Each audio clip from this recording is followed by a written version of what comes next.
अरे भैया आप आइए ना अंदर। नहीं, मैं अंदर नहीं आऊंगा। सोहेल है क्या? हाँ है। कौन है? अरे फिरोज, यहाँ पर कैसे? आना भाई अंदर। नहीं भाई, मैं थोड़ा जल्दी में हूँ, तुझसे थोड़ा सा काम था यार। हाँ हाँ, क्या हुआ पता ना? एक्चुअली में क्या है ना भाई, मेरी दुबई में जॉब लग गई है। कॉन्ग्रेचुलेशंस यार, लेकिन तू इतना सैड क्यों है भाई? मेरे को ना 5 लाख रुपए की जरूरत है भाई। 5 लाख? 5 लाख रुपए फिरोज भाई? भाई टिकट के पैसे एजेंट को देना है, तुझे तो पता है वहाँ पे रहने का खर्च, सैलरी 1 महीने बाद आएंगी, इसके लिए मुझे 5 लाख रुपए की जरूरत है। यार इतनी सी बात, रुक।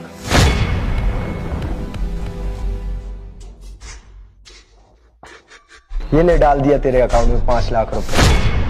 थैंक यू सो मच यार, तुझे नहीं पता तूने मेरी कितनी बड़ी हेल्प की है।